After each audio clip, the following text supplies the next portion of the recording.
My name is Lucy Sparrow. We are in Sparrow Mart, which is the felt supermarket that I made here in Los Angeles. I have been working with felt since I was about 6 years old, basically for as long as I can remember. And I did it as a hobby first, and until then I could sell my work and make a living out of it, and then I could give up full-time work, yeah. Okay, so the peppers were one of the first things that I made.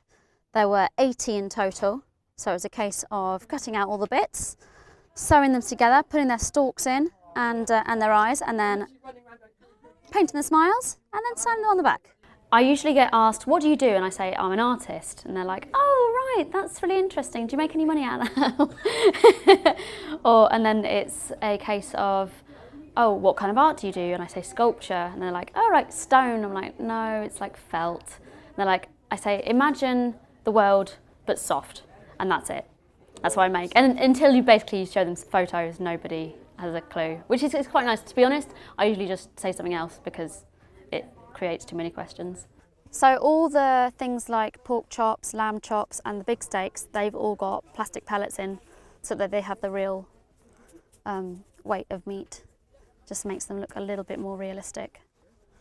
I find the thing that's interesting about shops is that generally everyone has to go in them. I find that you have to go out of your real life and then go into someone else's life to get the things that you need and then to bring them back to your own life. There's something about that sort of retail that I really find interesting. And also I spent, a lot of my teenage years and 20s working in supermarkets. So I think it's just ingrained in my head that I just find it really interesting in that the whole repetitiveness of everything and making it look so veneered, I just love.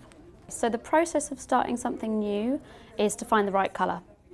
Most of the time I have the right colour in my studio.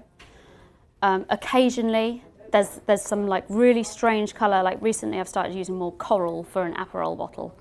Didn't have that, so I had to find it, and now I've got stacks of it. So I'm always on the hunt for new colours of felt. Then it's a case of working out the flat pattern and making it into whole. And sometimes that's a more complicated process, sometimes it's easy if it's like a box. And then it's all about sewing up the first one, making sure it all looks okay, and then painting it with the details. One of the hardest things to make, or the most complicated, was probably this Coke fridge. Just from getting the amount of applique on the side, this was kind of complicated, and then once it went on, it was all about getting it straight. So I got it as straight as possible, but obviously it's still like a little bit wonky, and I notice every single time I walk past. I hadn't had that sort of feeling of knowing that I wanted to not do it anymore until I'd done this project, purely because the scale of it.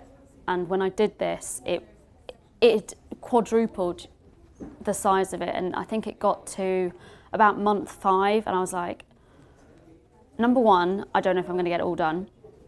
The schedule is looking more and more behind. Number 2, I'm so tired. And number 3, like, it's just incredibly hard work, and knowing that you've got this end point that it's going to be done. So when the schedule was getting more and more behind, I had to really concentrate, right, bring in reinforcements, I need some help with sewing.